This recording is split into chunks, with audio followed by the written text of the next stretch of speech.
அளவற்ற அருளாளனும் நிகரற்ற அன்புடையோனுமாகிய எல்லாம் வல்ல அல்லாஹுக்கே அனைத்து புகழும் உரித்தாகட்டும். சாந்தி மதம் ஏதி வந்த சத்திய தூதர் சன்மார்க்க போதகர் சர்தாரே தோ ஆலம் தாஜுல் மதீனா ரஹ்மத்துல் ஆலமீன் இமாமுல் அம்பியா ஹைருல் பரியா 350 கோடி முஸ்லிம்களின் இதய துடிப்பு எம் உயிரிலும் உயிரான உயிரிலும் மேலான கண்மணி நபிகள் நாயகம் ஸல்லல்லாஹு அலைஹி வஸல்லம் அவர்கள் மீதும் இன்னதின் பிற்காலத்திலே வாடிய மலராக இருக்கக்கூடாது, வாடாத மலராக இருக்க வேண்டும் என்பதற்காக உயிர் தியாகங்கள் இரத்த தியாகங்கள் செய்த சஹாபாக்கள் தாபிஊன்கள் தபஅ தாபிஈன்கள் இந்த உலகிலே வாழ்ந்த வாழுகின்ற வாழப் போகின்ற அத்தனை முஸ்லிமான முஃமினான ஆண்கள் பெண்கள் மீதும் அல்லாஹ்வின் சாந்தியும் சமாதானமும் என்றென்றும் உண்டாவதாக. புனிதமிக்க ஜுமாவுடைய நாளிலே இஅ்திகாஃபுடைய நியத்தில் வந்தமர்ந்திருக்கும் அல்லாஹ்வின் நல்லடியார்களே, அல்லாஹ் சுப்ஹானஹு வ தஆலா தன்னுடைய வாழ்க்கையில் எந்த நல்ல விடயங்களை எடுத்து நடக்கும்படி கூறியிருக்கிறானோ அந்த விடயங்களை முடியுமான அளவு எடுத்து நடக்கும்படியும் எவற்றை விட்டு விலகி ஒதுங்கி தவிர்ந்திருக்குமாறு கூறியிருக்கிறானோ அவற்றை விட்டு முற்றுமுழுதாக தவிர்ந்து கொள்ளுமாறும் முதலில் எனக்கும் அப்பால் உங்களுக்கும் தக்வாவை கொண்டு நல்லுபதேசம் செய்கிறேன், ஞாபகம் ஊட்டிக் கொள்கிறேன். அருமையானவர்களே, அல்லாஹ் சுப்ஹானஹு வ தஆலா இந்த பிரபஞ்சத்திலே கோடிக்கணக்கான படைப்பினங்களை படைத்து அந்த எல்லா படைப்பினங்களிலும் மிக சிறந்த படைப்பாக மனிதனை படைத்திருக்கிறான். குர்ஆன் அல்லாஹ் சுப்ஹானஹு வ தஆலா கூறும் பொழுது வலகத் கர்ரம்னா பனி ஆதம் அலைஹிஸ்ஸலாம் அவர்களுடைய பிச்சலங்களை மனிதர்களை நாங்கள் மிக மிக கண்ணியப்படுத்தி வைத்திருக்கிறோம். எந்த விதத்தில் அல்லாஹ் மனிதனை கண்ணியப்படுத்தியிருக்கிறான்? வேறு படைப்பினங்களுக்கு கொடுக்காத பல சிறப்பம்சங்கள் இந்த மனிதனுக்கு கொடுக்கப்பட்டிருக்கிறது. இந்த உலகத்திலே சிரிக்கக்கூடிய ஒரு படைப்பு என்றால் இந்த மனிதன் தான். அல்லாஹ் நபிமார்களை நேர்வழி காட்டுவதற்காக அனுப்பியது இந்த மனித சமுதாயத்திற்கு தான். சுவர்க்கம் நரகத்தை அல்லாஹ் ஏற்பாடு செய்து வைத்திருப்பது இந்த மனிதனுக்காகத்தான். அல்லாமா இப்னுல் ஜௌஸி ரஹ்மத்துல்லாஹி அலைஹி தங்களுடைய ஜாதுல் மசீர் என்ற தஃப்சீர்ல 10 ரிவாயத்துகளை கொண்டு வருகிறார்கள். அல்லாஹ் எப்படி மனிதனை கண்ணியப்படுத்தியிருக்கிறான். சில முஃபஸ்ஸிரூன்களுடைய கருத்து, உலகத்திலே படைக்கப்பட்ட ஏனைய படைப்பினங்களில் பெரும்பாலான படைப்பினங்கள் 195 விட அதிகமான படைப்பினங்களுடைய முதுகெலும்பை அல்லாஹ் இஅ்விஜாஜன் வளைந்தவாறு தான் படைத்திருக்கிறான். எல்லா படைப்பினங்களுடைய முதுகெலும்பு வளைந்தவாறு தான் இருக்கிறது. அதனால தான் அது சாப்பிடும் போதும் சரி, தண்ணீர் குடிக்கும் பொழுது சரி, அது குனிந்து சாப்பிடுகிறது, குனிந்து தண்ணீரை குடிக்கிறது. சிங்கம் காட்டுக்கு ராஜாவாக இருந்தாலும் அது சாப்பிட வேண்டும் என்று சொன்னால் அது குனிந்து தான் சாப்பிடும். அது மானை வேட்டையாடினாலும் சரி அல்லது வேறு வேறு விலங்குகளை வேட்டையாடினாலும் அது குனிந்து தான் சாப்பிடும். இதே போல தாகம் எடுத்து விட்டால் மனிதர்கள் தண்ணீர் குடிப்பது போல நேராக இருந்து குடிக்க முடியாது. அது தலையை குனித்து கீழே நக்கித்தான் அது தண்ணீரை குடிக்கும். ஆடு மாடு எதை எடுத்தாலும் புல்லை சாப்பிடுவதாக இருந்தாலும் குனிந்து தான் சாப்பிடும். ஆக உலகத்தில் அல்லாஹ் படைத்த படைப்புகளுடைய முதுகெலும்பு வளைந்தவாறு படைக்கப்பட்டிருக்கிறது. ஆனால் மனிதனுடைய முதுகெலும்பை அல்லாஹ் அப்படி படைக்கல. உலமாக்கள் கூறுகிறார்கள், கிவாமன், அல்லாஹ் நேர்த்தியாக படைத்து வைத்திருக்கிறான். ஏன் அல்லாஹ் ஏனைய படைப்பினங்களுடைய முதுகெலும்பை போல மனிதனுடைய முதுகெலும்பை படைக்கல? அதற்கு ஒரு காரணம் இருக்கிறது.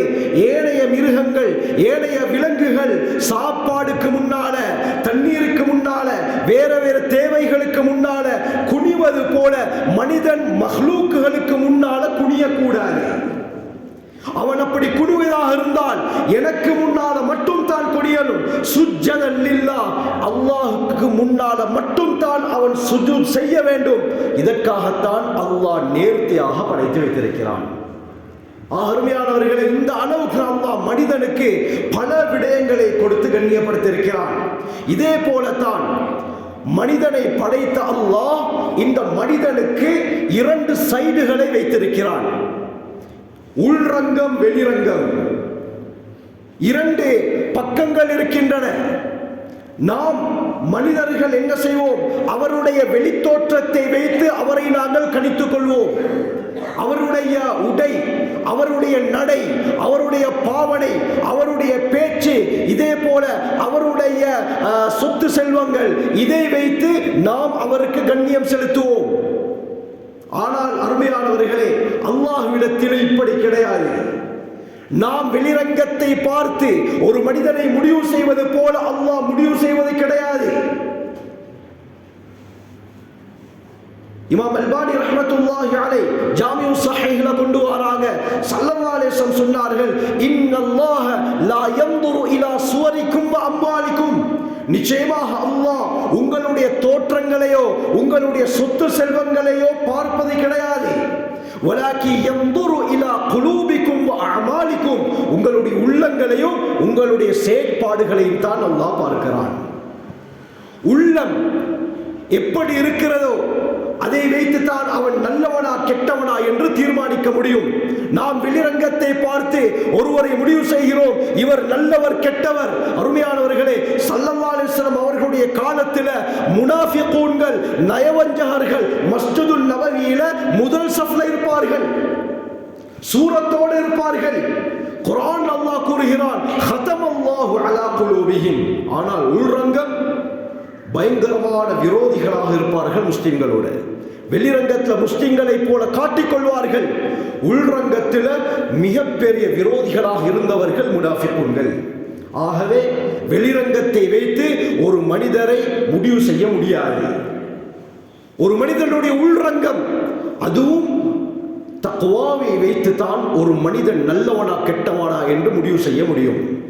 அல்லாஹ்விடத்திலே உலகத்திலே செல்வம் படைத்தவர்கள், அறிவுள்ளவர்கள், அழகுள்ளவர்கள் கண்ணியவான் கிடையாது. அல்லாஹ் குர்ஆன்ல சொல்றான், என்னிடத்தில் யாரு கண்ணியவான் தெரியுமா? இந்த தன்மை இருந்தா என்கிட்ட வாங்கன்றான். இந்த தன்மை உங்கள்கிட்ட இருக்குதா, அப்ப நீங்க தான் கண்ணியவான். சூரா ஹுஜராத் தெளிவாக பேசுகிறது. அல்லாஹ் கூறுகிறான், இன்ன அக்ரமக்கும் இன்தல்லாஹ். அல்லாஹ்விடத்திலே உங்களில் மிக மிக கண்ணியவான் யார் தெரியுமா? அத்தகாக்கும். உங்களில் யார் அதிகமாக அல்லாஹ்வை பயப்படுகிறார்களோ இவர்கள் தான். அல்லாஹ்வின் மீது யார் தக்வா வைத்திருக்கிறார்களோ இவர்கள் தான் அல்லாஹ்விடத்தில் மிக கண்ணியவான். இப்படியாப்பட்டவர்களுக்கு தான் குர்ஆனே வழிகாட்டும். ஆரம்பத்திலே அல்லாஹ் தெளிவாக சொல்லிவிட்டான், அலிஃப் லாம் மீம் ஸாலிகல் கிதாப். அந்த வேதம் இருக்கிறதே, லா ரைப ஃபீஹி, அதிலே எந்த விதமான சந்தேகத்திற்கும் இடம் கிடையாது.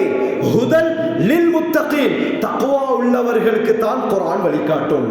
தக்வா இல்லாட்டி எவ்வளவு குர்ஆனை ஓதியும் வேலையில்ல, வழிகாட்டாத அருமையானவர்களே, குர்ஆனை விளங்கிக் கொள்ள முடியாது. குர்ஆனுடைய வசனங்களுக்குள்ளால் இருக்கக்கூடிய அந்த ரகசியங்கள், அல்லாஹ் ஒவ்வொரு ஆயத்துக்கும் கீழான ஆயத்துக்குள்ளான ஆயிரக்கணக்கான ரகசியங்களை அல்லாஹ் மறைத்து வைத்திருக்கிறான். இந்த விடயங்கள் யாருக்கு விளங்கும்? தக்வா உள்ளவர்களுக்கு தான். தக்வா உள்ளவர்களுக்கு தான் குர்ஆன் வழிகாட்டும். அல்லாஹ்வுடைய பயம் இருந்தா தான் குர்ஆன் சொல்லக்கூடிய விடயத்தை அவர் வாழ்க்கையில் எடுத்து நடப்பாரு. அல்லாஹ்வுடைய பயம் இல்லாட்டி எவ்வளவு குர்ஆன் ஓதியும் நரகத்துடைய சுவர்க்கத்துடைய ஆயத்துகள் ஓதப்பட்டும் அதனுடைய கருத்துக்கள் கேட்கப்பட்டும் இவருடைய உள்ளத்தில் இறங்காது. ஆக தக்வா என்பது மிக முக்கியம் அருமையானவர்களே. இந்த தக்வாவை நாம் எப்படி அடைந்து கொள்வது? இந்த தக்வாவை அடைந்து கொள்வதற்காகத்தான் அல்லாஹ் சுப்ஹானஹு வ தஆலா கண்ணியமான ரமலானை நமக்கு தந்தான். இந்த ரமலான் நமக்கு கொடுக்கப்பட்டது லஅல்லக்கும் தத்தகூன், நிச்சயமாக நீங்கள் தக்வாதாரிகளாக ஆகுவீர்கள். இந்த இடத்தில் லஅல்லக்கி தக்கீதுடைய கருத்தை இமாம் ஆலூசி கொடுக்கிறார்கள். நிச்சயமாக அல்லாஹ்வுடைய பயமுள்ளவர்களாக ஆகுவீர்கள். ரமலானுடைய கடைசி நோன்பை நாங்கள் நோற்றிருக்கிறோம். நாளை ஷவ்வால், நாளை பெருநாளுடைய தினம். ரமலான் நம்மை விட்டு போக போகிறது, விடை பெறுகிறது. இந்த சந்தர்ப்பத்தில் இந்த தக்வாவை நாம் அடைந்து கொண்டோமா, அல்லாஹ்வுடைய மக்ஃபிரத்தை அடைந்து கொண்டோமா என்று நாம் செக் பண்ணி பார்க்கணும். இந்த உலகத்தையே அல்லாஹ் வசப்படுத்தி கொடுப்பது இந்த தக்வா உள்ளவர்களுக்கு.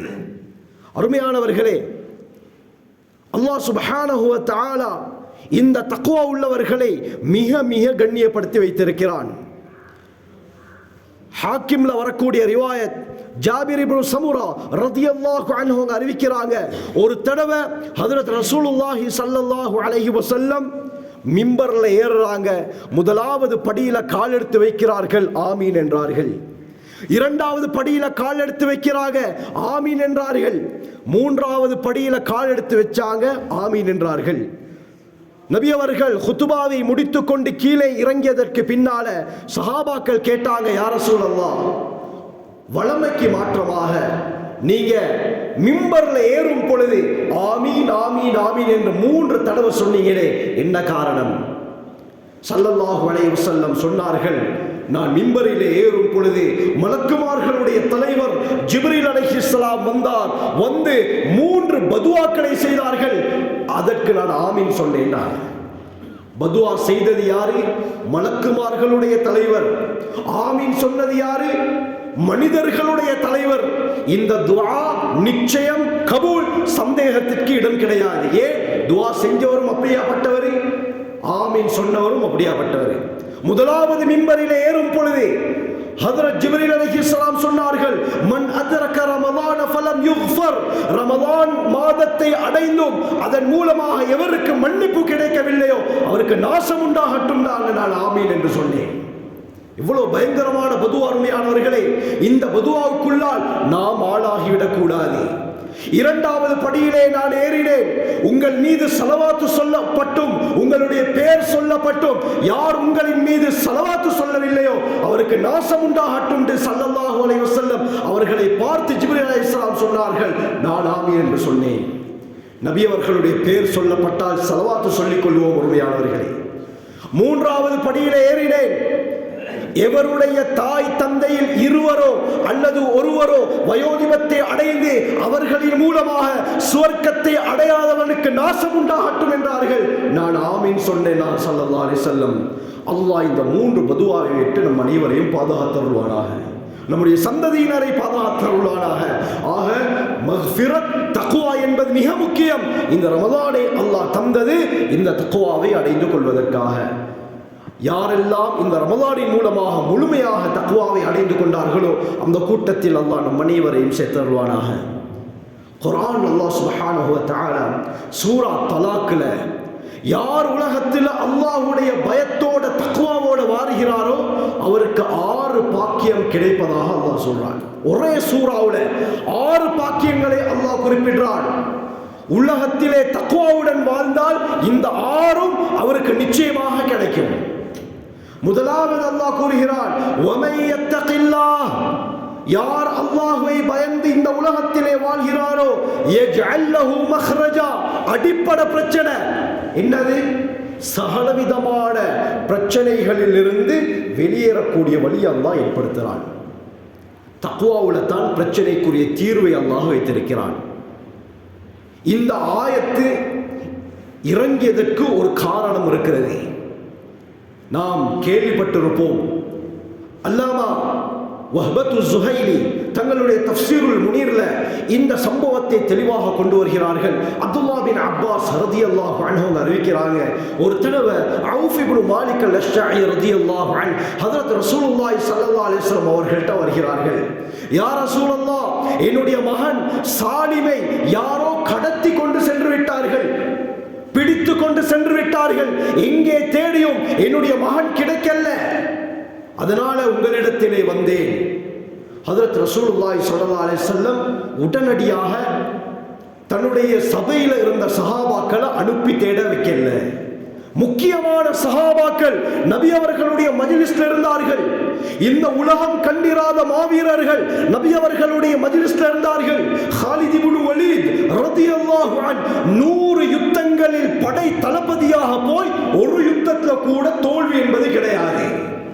காலித் இப்னு வலீத் ரலியல்லாஹு அன்ஹு அவர்களுடைய அந்த யுக்திகள், யுத்த தந்திரங்கள் இன்று யூரோப்புடைய பல நாடுகளில் முக்கிய பாடமாக இருக்கிறது. அருமையானவர்களே, மெய் சிலிர்க்கிறார்கள். இப்படியாப்பட்ட ஒரு ராஜ தந்திரமுடைய ஒரு தளபதி அந்த காலத்திலும் இருந்திருக்கிறாரா? தூசியை வைத்து படையை அறிந்து கொள்ளக்கூடிய சக்தி அவர்களுக்கு இருந்தது. தூசி பாலைவன புழுதி கிளம்பும் பொழுது இது எந்த நாட்டு படை என்று காலித் இப்னு செய்வார்கள். அப்படியாப்பட்ட ஆற்றல் கொடுக்கப்பட்ட, வீரம் கொடுக்கப்பட்ட சஹாபி காலித் இப்னு வலீத். வாத்தாவுடைய யுத்தம் ரோமர்களுடன் நடக்கிறது. 4 லட்சம் ரோமர்கள், முஸ்லிம்கள் வெறுமனவே 3000 பேருடன் இணைந்து 4 லட்சம் பேரை ஓட விரட்டி அடித்தார்கள். சைஃபுல்லாஹ், அல்லாஹ்வுடைய வாள் என்று ஸல்லல்லாஹு அலைஹி வஸல்லம் பேர் வச்ச சஹாபி காலித் இப்னு வலீத் ரலியல்லாஹு அன்ஹு படையில இருக்கிறாங்க. சஅத் இப்னு அபி வக்காஸ் ரலியல்லாஹு அன்ஹு கிஸ்ராவுடைய கோட்டை மதாயின் வெற்றி கொண்ட சஹாபி இருக்கிறாங்க. அம்ர் இப்னு ஆஸ் ரலியல்லாஹு அன்ஹு ஈஜிப்தை வெற்றி கொண்ட சஹாபி இருக்கிறாங்க. அருமையானவர்களே, கஅபா பின் அம்ர் அத்-தமீமி ரலியல்லாஹு அன்ஹு இவரை பற்றி இப்னு அசீர் உஸுதுல் காபாவுல குறிப்பிடுறாங்க. சஹாபாக்கள் இடத்திலே இவரை எந்த பேர்ல பிரபல்யம் என்று சொன்னால் 1000 பேருக்கு நிகரானவர். 1000 பேருக்கு நிகரானவர். அந்த அளவுக்கு வீரம் கொடுக்கப்பட்டவர்கள். கஅபா பின் அம்ர் அத்-தமீமி ரலியல்லாஹு அன்ஹு அபூபக்கர் சித்திக் ரலியல்லாஹுடைய காலத்துல ஈராக்ல யுத்தம் நடக்குது. அருமையானவர்களே, காலித் இப்னு வலீத் ரலியல்லாஹு அன்ஹு அவர்களுடைய தலைமையில ஈராக்குடைய பகுதிகள் வெற்றி கொள்ளப்பட்டு வருகிறது. படையில ஆட்கள் குறைவு. உடனே லெட்டர் எழுதுறாங்க, அமீருல் முஃமினீன், படையில ஆட்கள் குறைவாக இருக்கிறாங்க, நீங்கள் உதவிக்கு ஆள் அனுப்புங்க. மதீனாக்கு லெட்டர் வருது. அபூபக்கர் ரலியல்லாஹு அன்ஹு படித்து பார்க்கிறார்கள். சஹாபாக்கள் சொன்னாங்க, அமீருல் முஃமினீன், நான் ஒரு படையை அனுப்பினா நல்லா இருக்கும். ஏன்? காலித் அங்க பல ஊர்களை வெற்றி கொண்டு செல்கிறார், படைபலம் தேவை. அபூபக்கர் சித்திக் ரலியல்லாஹு அன்ஹு அவர்கள் ஒன்றும் சொல்லல. கஅபா பின் அம்ர் எங்கன்னு கேட்டாங்க. கஅபா பின் அம்ர் அத்-தமீமியை வரச் சொல்லுங்கள். வந்தார்கள். காலித் உங்களை வரச் சொல்கிறார், போங்க. தனியாக அனுப்பி வைத்தார்கள். சஹாபாக்களுக்கு ஆச்சரியம், பெரும் படையை கேட்டிருக்கிறார்கள், நீங்கள் ஒரே ஒரு சஹாபி அனுப்புறீங்களே. சொன்னார்கள், கஅபா 1000 பேருக்கு சமமானவர், அவர் போனா போதும்னாங்க. இப்படியாப்பட்ட சஹாபி படையில் இருக்கிறாங்க, நபி அவர்களுடைய மஜ்லிஸ்ல இருக்கிறாங்க. அருமையானவர்களே, இப்படி முக்கியமான சஹாபாக்கள் படையில் இருக்க போக்குல, அந்த சபையில் இருக்க போக்குல ஸல்லல்லாஹு அலைஹி வஸல்லம் யாரையுமே நீ ஒரு 50 பேரை கூட்டிக் கொண்டு வலது பக்கமாக போங்க, நீங்க தெற்கு பக்கமாக போங்க என்று 8 திசைக்கும் நபி அவர்கள் ஆள் அனுப்பல. நபி அவங்க சொன்னாங்க, உன மகனை காணமா? பிரச்சனை இல்ல, எந்த ஒரு பிரச்சனையும் இல்ல, நீங்களும் உங்களுடைய மனைவியும் லா ஹவுல வலா குவத இல்லா பில்லாஹ் என்ற இந்த திக்ரை செய்து வாருங்கள். இவ்வளவுதான் சொன்னாங்க. அருமையானவர்களே, நாங்களா இருந்தா யோசிப்போம், மகனை காணோண்டு வந்தா இவர் என்ன திக்ர சொல்றாரு, நாம் மூளையை போட்டு யோசிப்போம். ஆனால் சஹாபாக்கள் அப்படி இல்லை. தக்வாவிலே உச்சக்கட்டத்தை அடைந்தவர்கள். நபி அவர்களுடைய வார்த்தையிலே 100க்கு 100 நம்பிக்கை. சமிஅனா வ அத்தஅனா, கேட்டோம் வழிபட்டோம் நாயகமே, கட்டாயம் செய்கிறேன், எந்த ஒன்றையும் யோசிக்கல. நபி அவர்கள் சொன்னா அது சரியாகத்தான் இருக்கும். வீட்டுக்கு வாராங்க, மனைவி ஆவலோட எதிர்பார்த்து கொண்டிருக்கிறார், நபி அவர்கள் என்ன பதிலை சொல்லியிருப்பார் என்று. அருமையானவர்களே, வீட்டுக்குள்ளால வந்ததுக்கு பின்னால மனைவி கேட்கிறார், என்னுடைய மகனை பற்றி ஏதாவது தெரிந்ததா? நபி அவர்கள் சொன்னார்களா? சொன்னார்கள். ஆம், ஒரு விஷயத்தை சொன்னாங்க, எனக்கும் உங்களுக்கும் லா ஹவுல வலா குவத இல்லா பில்லாஹ் என்ற திக்ர செய்ய சொன்னாங்க. அருமையானவர்களே, மனைவிடத்தில் மார்க்கம் இருந்தது. மனைவிடத்தில் அந்த நேரத்தில் தீன் இல்லாவிட்டால் பிரச்சனை பெருசாகிரும். பிரச்சனை பெருசாகிரும். மனைவி என்ன சொல்வாள்? என்னுடைய மகனை காணோட அனுப்பினா நீங்க திக்ரோட வாரீங்களே, நபி அவர்கள்ட்ட சொல்லி தேட சொல்லி இருக்கலாமே என்று பிரச்சனை முத்தி கடைசியில எங்கேயோ போய் முடிந்திருக்கும். அருமையானவர்களே, மார்க்கம் இருந்த நாள, தீன் இருந்த நாள அந்த பெண் என்ன சொன்னா தெரியுமா? அப்படியா, நபி அவர்கள் சொன்னார்களா? அப்படி இருந்தால் அது சரியாகத்தான் இருக்கும். உடனே இருவரும் அந்த திக்ரை செய்ய ஆரம்பிப்போம். இது மார்க்கம் உள்ள பெண்ணுக்கு அடையாளம். அல்லாஹ் நம்முடைய மனைவிமார்களை இப்படியாப்பட்ட மார்க்க பற்றுள்ள பெண்களாக ஆக்கியருள்வானாக. இன்று இந்த பற்று இல்லாததின் காரணமாக சின்ன சின்ன விஷயங்களுக்கு பிரச்சனை தலைக்கு மேலால போய் தலாக்ல போயிட்டு முடியுது. அல்லாஹ் நம் அனைவரையும் பாதுகாக்கணும். உரிமையானவர்களே, காதை கோட்டில் ஒவ்வொரு வருஷமும் 500-600 தலாக் கேஸ் வருவதாக கொழும்புடைய காதிமார்கள் கூறுகிறார்கள். சின்ன சின்ன பிரச்சனைக்காக வேண்டி சாதாரண பிரச்சனை. வீட்டில் ஒரு கறியை கணவன் சமைக்க சொல்லிவிட்டு சென்றிருக்கிறார், வந்து பார்த்தால் கறி சமைக்கப்படல, தலாக். அல்லாஹ் அக்பர். ஆக அல்லாஹ் நம் அனைவரையும் பாதுகாப்பானாக. மனைவிடத்திலே மார்க்கம் இருந்தது, இருவரும் திக்ரை செய்கிறார்கள். யார் சாலிம் ரலியல்லாஹு அன்ஹு அவர்களை கடத்தி கொண்டு சென்றார்களோ, பெரும் ஆட்டு மந்தை, அப்துல்லாஹ் பின் அப்பாஸ் ரலியல்லாஹு அன்ஹு சொல்றாங்க 4000 ஆடுகள், இன்னொரு ரிவாயத்தில் 5000 வருது. ஆடுகளை கொடுத்து மேய்த்து விட்டு வா என்று அனுப்பினார். சாலிம் ரலியல்லாஹு அன்ஹு ஆடுகளை மேய்த்து மேய்த்து மதீனாவுக்கே வந்து சேர்ந்து விட்டார்கள். கதவை தந்தை திறந்து பார்த்தால் ஆட்டு மந்தைக்கு நடுவுல மகன் இருக்கிறார். வந்த சந்தோஷத்தில் மகனை கட்டி தழுவி முத்தம் கொடுக்கிறார். நபி அவர்களுடைய அந்த மகனுடைய கையை பிடித்து ஸல்லல்லாஹு அலைஹி வஸல்லம் அவர்கள்ட்ட கூட்டு போறாங்க. யா ரசூலல்லாஹ், நீங்க சொன்ன பிரகாரம் நான் செய்தேன், நீங்க சொன்ன பிரகாரம் நான் என்னுடைய மனைவியும் லா ஹவுல வலா குவத இல்லா பில்லாஹ் இந்த திக்ரை செய்தோம். அந்த திக்ருடைய பரக்கத்தால அல்லாஹ் சாலிமையும் எனக்கு தந்தான், கூட பெரும் ஒரு ஆட்டு மந்தையும் கூட்டிக்கிட்டு வந்திருக்கிறாரு, ஹலாலான்னு கேட்கிறாங்க. இது எனக்கு கூடுமா, இது எனக்கு எடுக்க முடியுமா? நபி அவர்கள் பதில் சொல்லல, அமைதியாக இருக்கிறாங்க. பதிலை அல்லாஹ்விடத்திலிருந்து ஜிப்ரீல் அலைஹிஸ்ஸலாம் எடுத்துக் கொண்டு இறங்குறாங்க. ஆயத்து இறங்குகிறது, வமையத்தகில்லாஹ், யார் அல்லாஹ்வை பயந்து இந்த உலகத்திலே வாழ்கிறாரோ, யஜஅல் லஹு மக்ரஜா, பிரச்சனைகளிலிருந்து வெளியேறக்கூடிய வழியை அல்லாஹ் ஏற்படுத்துவான். இரண்டாவது தக்வா உள்ளவர்களுக்கு கிடைக்கக்கூடிய பாக்கியம் அடுத்த வசனத்தையும் அல்லாஹ் சேர்த்து தான் இறக்குகிறான். நினையா புறத்தால் அல்லாஹ் அவருக்கு ரிஸ்க் அளிப்பான். நினையா புறத்தால் அல்லாஹ் ரிஸ்க் அளிப்பான். ரிஸ்க்னு சொன்னா வெறுமனே சாப்பாடு மட்டும் இல்லை, ஒரு மனிதனுக்கு தேவையான வாழ்வாதாரம் அனைத்துக்கும் ரிஸ்க் என்ற வார்த்தை பாய்க்கப்படும். அது ஆடையாக இருக்கலாம், உணவாக இருக்கலாம், தண்ணீராக இருக்கலாம், குடும்பமாக இருக்கலாம், சுவாசிக்கக்கூடிய காற்றாக இருக்கலாம். நமக்கு தேவையான அத்தனை அத்தியாவசிய விடயங்களுக்கும் ரிஸ்க் என்ற வார்த்தை அரபியிலே பாவிக்கப்படுகிறது. அல்லாஹ் என்ன கூறுகிறான்? என்னை பயந்து உலகத்தில் வாழ்ந்தால் உங்களுடைய எல்லா விஷயத்தையும் நான் நிறைவேற்றி வைப்பேன். ஆயத்து இறங்குது. ஸல்லல்லாஹு அலைஹி வஸல்லம் சொன்னாங்க, ஆடு உங்களுக்கு தான் ஹலால்னாங்க. அல்லாஹ்வை பயந்தனால மகனும் கிடைத்தார். எக்ஸ்ட்ராவாக போனஸாக அல்லாஹ் பெரும் ஒரு ஆட்டு மந்தையையும் கொண்டு வந்து சேர்த்தான். இதுதான் அருமையானவர்களே நினையா புறத்தால் கிடைக்கக்கூடிய உதவின்றது. ஹயாத்து ஸஹாபால வருது, மிக்தாத் ரலியல்லாஹு அன்ஹு அவர்கள் வெளித்தேவை நிறைவேற்றுவதற்காக டாய்லெட்டுக்கு போறாங்க. அங்கே சிறிய ஒரு பொந்து, அந்த பொந்துக்குள்ளால் இருந்து ஒரு எலியை வெளியே வருகிறது. அந்த எலி ஒரு தங்க நாணயத்தை கொண்டு வந்து முன்னால் போடுறது. பார்த்து கொண்டே இருக்கிறார்கள். திரும்ப உள்ளுக்கு போகுது. இன்னொரு தங்க நாணயம் தீனார். ஒரு தீனார் ஸல்லல்லாஹு அலைஹி வஸல்லம் காலத்தில் 4 கிராம், அரை பவுன். இந்த காலத்தில் அரை பவுண்டா சுப்ஹானல்லாஹ் கிட்டத்தட்ட 2,25,000 ரூபாய் ஸ்ரீலங்காவுடைய மதிப்புல. ஒரு தங்க நாணயம் அரை பவுன். இரண்டாவது கொண்டு வந்து போடுது, திரும்ப உள்ளுக்கு போகுது. மூன்றாவது, நான்காவது, ஐந்தாவது 17 தங்க நாணயங்களை கொண்டு வந்து போட்டது. பிறகு உள்ளே போய் அந்த நாணயங்கள் இருந்த பையையும் கொண்டு வந்து போட்டது. இவ்வளவுதான் இருக்குது என்று எலி சொல்லிச்சு. இதன் மூலமாக எலி என்ன சொன்னது? பையோட வந்துருச்சு. இதுக்கு மேல தங்க நாணயம் இல்லை என்பதை அந்த சஹாபிக்கு இந்த செயல் மூலமாக விளங்கப்படுத்திச்சு. மிக்தாத் ரலியல்லாஹு அன்ஹு என்ன செய்றாங்க?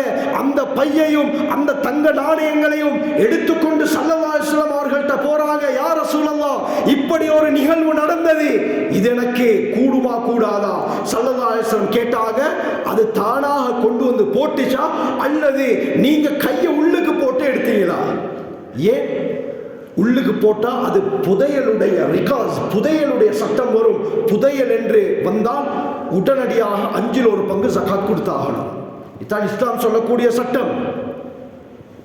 அத்தா நபி அவர்கள் கேட்டார்கள், அதே கொண்டு வந்து போட்டுச்சா அல்லது நீங்க கையை உள்ளுக்கு போட்டீங்களா? இல்ல யா ரசூலல்லாஹ், நான் ஒன்றும் செய்யல, அது தானாக கொண்டு வந்து போட்டது. அப்போ உங்களுக்கு அது ஹலால் நான் ஸல்லல்லாஹு அலைஹி வஸல்லம். நினையா புறத்தால் அல்லாஹ் கொடுக்கக்கூடிய உதவி. அருமையானவர்களே, இந்த அளவுக்கு சஹாபாக்களிடத்தில் தக்வா நிறைந்திருந்தது. அதனால தான் சைனாவுடைய மன்னர் சஹாபாக்களை வேவு பார்ப்பதற்காக வேண்டி ஒருவரை அனுப்புகிறார். அவர் அங்கே போய் எல்லா விடயத்தையும் அறிந்து கொண்டு சைனா மன்னர்கிட்ட வந்து சொன்னோட அந்த நேரத்தில் சைனா மன்னர் சொன்ன பதில் என்ன? இந்த சஹாபாக்கள் மலையுடன் யுத்தம் செய்தாலும் மலையை சுக்குநூறாக்குவார்கள். இந்த சஹாபாக்களுக்கு முன்னால ஒரு மலைக்கு கூட ஈடு கொடுக்க முடியாது. உலகத்திலே எவ்வளவு பெரிய சாம்ராஜ்யம் வந்தாலும் சஹாபாக்களுக்கு முன்னால ஈடு கொடுக்க முடியாது என்று சைனா மன்னர் சொன்னார். அந்த அளவுக்கு தக்வாவில் உறுதியாக இருந்தவர்கள் சஹாபாக்கள். இந்த தக்வாவை அல்லாஹ் நமக்கு நசீபாக்குவானாக. இரண்டாவது பாக்கியம், நினையாப்புறத்தால் அல்லாஹ் ரிஸ்க் அளிப்பான். மூன்றாவது, யார் அல்லாஹ்வின் மீது தவக்குல் வைக்கிறாரோ, அல்லாஹ்வை பயப்படுகிறாரோ, அல்லாஹ் அவருக்கு போதுமானவன். உலகத்திலே யார் எதிராக இருந்தாலும் இவருக்கு எந்த ஒரு பிரச்சனையும் வராது. ஏன்? இவர் அல்லாஹ்வுடைய ஆள். சாதாரண ஒரு சண்டை வந்தா அவர் என்ன சொல்வாரு? நான் யார் தெரியுமா? என்ன பேக்ரவுண்ட் என்ன தெரியுமா? என்ன வாப்பா யார் தெரியுமா? என்ன நானா யார் தெரியுமா? இவரை அப்படின்னு சொன்னா முன்னால் உள்ளவர்கள் பயந்து சென்று விடுவார்கள். இவரை அடிச்சா எங்க குடும்பமே இல்லாமல் ஆகிரும். உலகத்துடைய வளமை. யார் உண்மையான தக்வா உள்ளவராக இருக்கிறாரோ அவர் அல்லாஹ்வுடைய ஆள். நான் யாருடைய ஆள் தெரியுமா? அல்லாஹ்வுடைய ஆள். யாருக்கு போட்டி போட முடியும்? இப்ராஹிம் அலைஹிஸ்ஸலாம் தன்னன் தனியாக இருக்கிறாங்க. தன்னுடைய சொந்த வாப்பா எதிரி, சொந்த தாய் எதிரி, சொந்த குடும்பம் எதிரி, ஊர் மக்கள் எதிரி, நாட்டு மக்கள் எதிரி, நாட்டுடைய ஜனாதிபதி எதிரி. மிகப்பெரிய அநியாயம் நடக்க போகுது. ஆனால் ஒரு துளி கூட பயம் இல்லை. இன்னல்லாஹ மஅனா, இன்னல்லாஹ மஇ, அல்லாஹ் என்னோடு இருக்கிறான் என்ற தன்மை, அந்த உறுதி, தக்வா இப்ராஹிம் அலைஹிஸ்ஸலாத்துக்கு இருந்தது. என்ன நடந்தது? கேள்விப்பட்ட சம்பவம் அருமையானவர்களே. நெருப்புக்குள்ளால் போடப்படுகிறார்கள். 40 நாட்கள். இமாம் சுத்தி ரஹ்மத்துல்லாஹி அலைஹி தெளிவாக கூறுகிறார்கள். இப்னு அஸாக்கிருடைய ரிவாயத் வருகிறது. அந்த நெருப்புக்குள்ளால் இப்ராஹிம் அலைஹிஸ்ஸலாம் விழுகிறாக. கட்டப்பட்ட கயிறு எரிந்தது, ஒரு முடி கூட எரியல்ல. நெருப்பை சாதகமாக அல்லாஹ் மாற்றி கொடுத்தான். சூரா அம்பியா தெளிவாக பேசுகிறது. யானார், நாம் நெருப்புக்கு கட்டளையிட்டோம். கூனி பர்தன் வ ஸலாமன் அலா இப்ராஹிம், இப்ராஹிமுக்கு குளிர்ச்சியாகவும் நடுநிலையாகவும் ஆகிவிடு என்று நாம் கட்டளையிட்டோம். நெருப்பு சுடல்ல. அல்லாஹ்வுடைய சக்தி அருமையானவர்களே. ஆக அல்லாஹ்வுடைய தக்வா ஒரு மனிதரிடத்தில் இருந்தால் உலகத்துடைய பிரச்சனைகளை கண்டு, உலகத்துடைய படை பலத்தை கண்டு அவர் அஞ்ச மாட்டார். அல்லாஹ் அவருக்கு போதுமானவன். நான்காவது பாக்கியம், யார் அல்லாஹ்வை பயந்து வாழ்கிறார்களோ யஜ்அல் லஹு மின் அம்ரிஹி யுஸ்ரா, எல்லா காரியத்தையும் அல்லாஹ் லேசாக்குறான். கஷ்டம்ன்றது அவருக்கு இருக்காது. எவ்வளோ பெரிய விஷயமாக இருந்தாலும் அல்லாஹ் அதனை அவர்களுக்கு சாதகமாக ஆக்குறான். ஏராளமான சம்பவங்கள் இருக்குது. ஹிஜ்ரி 7 ரஜப் மாதம் சீஃபுல் பஹர் என்ற இடத்துக்கு ஸல்லல்லாஹு அலைஹி வஸல்லம் ஒரு படையை அனுப்புறாங்க. இமாம் புகாரி ரஹ்மத்துல்லாஹி அலைஹி கிதாபுல் மகாஸில இந்த பாடத்தை கொண்டு வராங்க. அபூ உபைதா ஆமிர் பின் ஜர்ராஹ் ரலியல்லாஹு அன்ஹு அவர்களுடைய தலைமையில 300 சஹாபாக்கள் அந்த இடத்துக்கு செல்றாங்க. அந்த சஹாபாக்களுக்கு உணவுக்காக வேண்டி ஒரு தோல் துருத்தி அளவு ஸல்லல்லாஹு அலைஹி வஸல்லம் ஈச்சப்பழத்தை கொடுத்து அனுப்பினாங்க. 18 நாட்கள் அந்த இடத்தில் சஹாபாக்கள் இருந்தாங்க. அறிவிக்கக்கூடிய சஹாபி ஜாபிர் பின் அப்துல்லா ரலியல்லாஹு அன்ஹு சொல்றாங்க, போற வழியிலேயே அந்த ஈச்சப்பழம் எல்லாமே தீர்ந்துருச்சு, முடிஞ்சிருச்சு. சாப்பாடுக்கு பொண்ணும் இல்லை. இந்த நேரத்தில் கைஸ் இப்னு சஅத் பின் உபாதா ரலியல்லாஹு அன்ஹு சொல்றாங்க, நாங்க ஒட்டகத்தை அறுப்போம். யாரெல்லாம் ஒட்டகத்தை வந்திருக்கிறீங்களோ அவர்கள் எனக்கு ஒட்டகத்தை தாங்க. இன்ஷா அல்லாஹ் மதீனாவுக்கு போனதுக்கு பின்னால அதற்குரிய அமௌண்ட்டை நான் தாரேன். சஹாபாக்களும் ஒத்துக்கொண்டார்கள். பசி, ஒரு தூரத்துக்கு போகணும், யுத்தத்துக்காக வேண்டி போகணும், உடம்புல வலிமை வேண்டும், தைரியம் வேண்டும், இதற்கு சாப்பாடு முக்கியம். சஹாபாக்கள் சரிந்தார்கள். முதலாவது நாள் 3 ஒட்டகம் அறுக்கப்பட்டது. ஒரு ஒட்டகத்தை 100 பேருக்கு சாப்பிட முடியும்.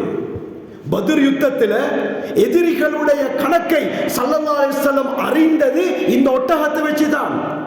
கேட்டாங்க, எதிரிகள் எத்தனை பேர் வந்திருக்கிறாங்க? அந்த தண்ணீர் இறைக்க வந்த 2 பேர் சொன்னாங்க, எவ்வளவு பேர் எங்களுக்கு தெரியாது. நபி அவங்க கேட்டாங்க, சாப்பாட்டுக்காக வேண்டி எத்தனை ஒட்டகங்களை ஒவ்வொரு நாளும் மறுக்கிறார்கள்? அந்த இருவரும் சொன்னாங்க, 9 அல்லது 10 ஒட்டகங்களை ஒவ்வொரு நாளும் மறுக்கிறாங்க. இதை வைத்து பத்ர் யுத்தத்தில் எதிரிகளுடைய கணக்கை ஸல்லல்லாஹு அலைஹி வஸல்லம் அறிந்தார்கள். 900 to 1000 பேர் வந்திருக்கலாம். ஒரு ஒட்டகத்தை 100 பேர் தாராளமாக சாப்பிட முடியும். இதுதான் மதிப்பு. 300 சஹாபாக்கள் ஒரு நாளைக்கு 3 ஒட்டகம் அறுக்கப்பட்டது. இப்ப அபூ உபைதா ரலியல்லாஹு அன்ஹு அறுக்க வேண்டாம்னு தடை விதிச்சாங்க. அறுக்காதீங்க. ஏன்? திரும்ப மதீனாக்கு போக இருக்குது. ஒட்டகங்களை அறுத்துட்டா போறதுக்கு வாகனம் இல்லை. அதனால அறுக்க வேண்டாம் என்று சொல்லி யாரிடத்தில் எல்லாம் பர்சனலா ஈச்ச பழங்கள் இருக்குதோ அவர்கள் எல்லாருமே கொண்டு வந்து என்னிடத்திலே தாருங்கள் என்று சொல்ல எல்லோரிடத்தில் இருந்த ஈச்ச பழங்கள் கொண்டு வந்து அபூ உபைதா ரலியல்லாஹு அவர்கள்ட்ட கொடுக்கிறாங்க. அபூ உபைதா ரலியல்லாஹு அவர்கள் அவைகள் எல்லாத்தையும் எடுத்து ஒவ்வொரு நாளைக்கு ஒவ்வொரு ஈச்சப்பழம் வீதம் 300 பேருக்கு கொடுக்கிறாங்க. எவ்வளவு கஷ்டம் யோசிச்சு பாருங்க. இந்த விஷயத்தை சொன்னோன ஜாபிர் ரலியல்லாஹுடைய மாணவன் வஹ்ப் இப்னு கைஸான் ரஹ்மத்துல்லாஹி அலைஹி கேக்குறாங்க, ஒரு ஈச்சப்பழத்தை வச்சு ஒரு நாளைக்கு என்ன செய்வீங்க?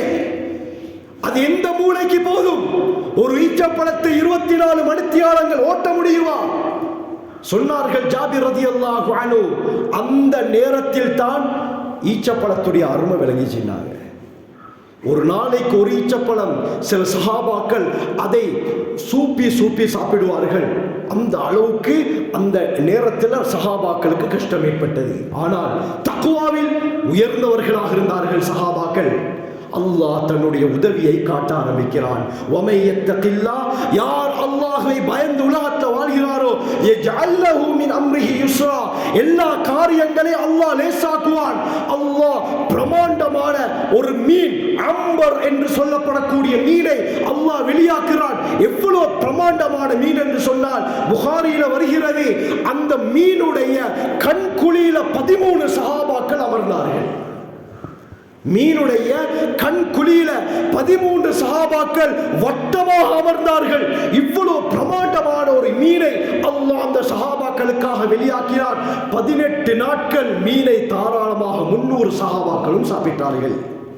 எவ்வளவு பிரமாண்டமான மீன் சொன்னால் அபூ உபைதா ரலியல்லாஹு அன்ஹு அவர்கள் அந்த மீனுடைய நடுப்பகுதியில் இருக்கக்கூடிய அந்த வளைந்த முள்ளை எடுத்து நேரே நிறுத்தி வைத்து, சஹாபாக்கள்ல யார் உயரமான சஹாபி இருக்கிறீர்களோ அவர் முன்னால் வாருங்கள் என்று சொல்ல கைஸ் இப்னு சஅத் பின் உபாதா ரலியல்லாஹு அவர்கள் முன்னால் வந்தார்கள்.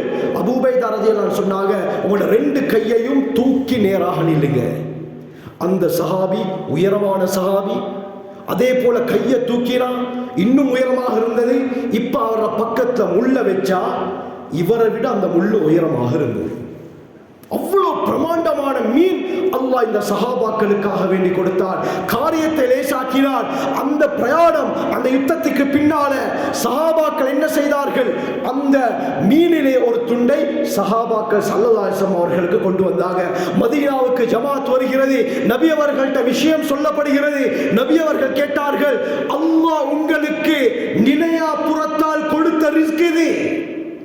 அந்த ரிஸ்க்ல அந்த மீனில ஏதாவது ஒரு துண்டு இருக்குதா எனக்கு தாங்க ஸல்லல்லாஹு அலைஹி வஸல்லம் கேட்டார்கள். அபூ உபைதா ரலியல்லாஹு அவர்கள் அந்த மீன்ல ஒரு துண்டை கொடுத்தார்கள். அந்த அளவுக்கு ஸல்லல்லாஹு அலைஹி வஸல்லம் சந்தோஷப்பட்டாங்க. இதுக்கு என்ன காரணம்? அல்லாஹ்வை பயந்தால் எல்லா காரியத்தையும் அல்லாஹ் லேசாக்குறான். 5வது, வமை யத்தகில்லாஹ், யார் உலகத்தில் அல்லாஹ்வை பயந்து வாழ்கிறாரோ யுகஃபிர் அன்ஹு ஸய்யிஆத்திஹி, இந்த தக்வா அவருடைய பாவங்களுக்கு பரிகாரமாக ஆகியிருந்தார் ஸல்லல்லாஹு அலைஹி வஸல்லம். இந்த ரமலானை அல்லாஹ் தந்தது 11 மாதங்களாக நாம் செய்த பாவங்களை சுட்டரிப்பதற்காக. இந்த ரமலான் சரியாக நாம் பிடித்தால் தக்வாவை அல்லாஹ் நமக்கு வெகுமதியாக தருகிறான்.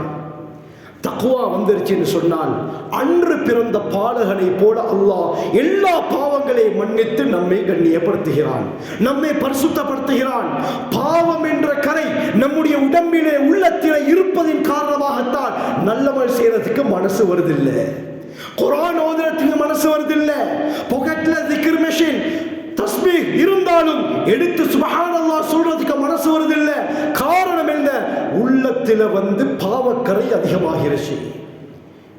ஆக இந்த பாவக்கரை நீங்குவதற்கு அல்லாஹ் கொடுத்திருக்கக்கூடிய ஒரு ஆயுதம் தான் இந்த தக்வா. இந்த தக்வா ஒரு மனிதரிடத்திலே வந்துவிட்டால் அவருடைய பாவங்கள் எல்லாம் நீங்கிரும். பாவங்கள் நீங்கினா அமல் செய்வதற்கு ஆசை வரும், குர்ஆன் ஓத ஆசை வரும். வளமையாக ஒரு ஜுஸ் ஓதக்கூடியவர் 2 ஜுஸ் ஓதுவார், 2 ரக்காத் தஹஜ்ஜுத் தொழக்கூடியவர் 4 ரக்காத் தொழுவார். அமல்களின் மீது அல்லாஹ் ஆசையை ஏற்படுத்துவான். துஆ கேட்கும் பொழுது நம்மை அறியாமல் கண்களிலிருந்து கண்ணீர் வடியும். துஆ கபூலாகும். அருமையானவர்களே, 6வது பாக்கியம் வயுஅஸிம் லஹு அஜ்ரா. தக்வா உள்ளவர்களுக்கு பிரமாண்டமான கூலியை அல்லாஹ் தயார் செய்து வைத்திருக்கிறான். அந்த கூலி என்ன? சவாபுஹு அல் ஜன்னா, அது தான் சுவர்க்கம். அருமையானவர்களே, தக்வா உள்ளவர்களுக்கு அல்லாஹ் பிரமாண்டமான சுவர்க்கம். எப்படியாப்பட்ட சுவர்க்கம்? புகாரில வருது, அல்லாஹ் கூறுகிறான், அஅதத்து லி இபாதியஸ் ஸாலிஹீன், என்னுடைய அடியார்களுக்காக வேண்டி நான் தயார் செய்து வைத்திருக்கிறேன். எந்த கண்ணும் கண்டிராத, எந்த காதும் கேட்டிராத, எந்த மனிதர்களுடைய கற்பனையில் கூட எட்டாத அந்த பிரமாண்டமான சுவர்க்கத்தை நான் தயார் செய்து வைத்திருக்கிறேன் என்று அல்லாஹ் கூறுகிறானே, அந்த சுவர்க்கத்தை அல்லாஹ் நமக்கு தருவான்.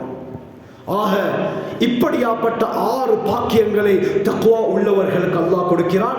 இந்த தக்வாவை நாம் அடைந்து விட்டோமா என்று நாம் ஒவ்வொருவரும் யோசித்து பார்க்கணும், நம்மை செக் பண்ணணும். ரமலானுடைய கடைசி நாளிலே இருக்கிறோம். ரமலான் நம்மை விட்டு பிரிந்து செல்ல இருக்கிறது.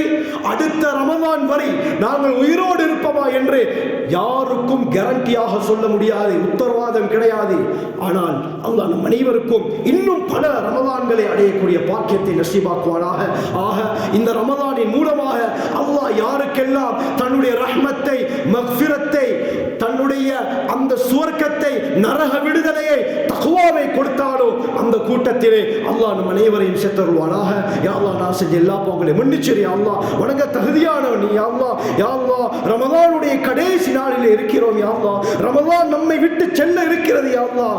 யா அல்லாஹ், ரமலானின் மூலமாக உன்னுடைய ரஹ்மத்தை அடைந்தோமா தெரியாது யா அல்லாஹ், மக்ஃபிரத்தை அடைந்தோமா தெரியாது யா அல்லாஹ், நரக விடுதலை அடைந்தோமா தெரியாது யா அல்லாஹ், தக்வாவை அடைந்தோமா தெரியாது யா அல்லாஹ். ஆனால் நீ அறிந்தவன் யா அல்லாஹ். நாம் ஏழையான யா அல்லாஹ், நாம் பலகீனமானவர்கள் யா அல்லாஹ். அந்த ரஹ்மத்தை தந்திரு யா அல்லாஹ், மக்ஃபிரத்தை தந்திரு யா அல்லாஹ், நரக விடுதலையை தந்திரு யா அல்லாஹ். யாருக்கெல்லாம் இந்த ரமலானின் மூலமாக தக்வாவை நசீபாக்கினாயோ அந்த கூட்டத்திலே அல்லாஹ் யா அல்லாஹ் நம் அனைவரையும் சேர்த்தருள்வாக யா அல்லாஹ். யா அல்லாஹ், நம்மை கேவலப்படுத்திராதே யா அல்லாஹ். ஈமான் உறுதியை தந்திரு யா அல்லாஹ். பயங்கரமான காலத்தை வாழ்கிறோம் யா அல்லாஹ். நம்முடைய ஈமானை உறுதியாக ஆக்கிற யா அல்லாஹ். ஸல்லல்லாஹு அலைஹி வஸல்லம் கேட்ட எல்லா கைர்களையும் நாங்களும் கேட்கிறோம் யா அல்லாஹ். எல்லா ஷர்களை விட்டு எங்களையும் பூரா உம்மத்தை பாதுகாத்து யா அல்லாஹ். வாஹிரு தஅவானா அல்ஹம்துலில்லாஹி ரப்பில் ஆலமீன்.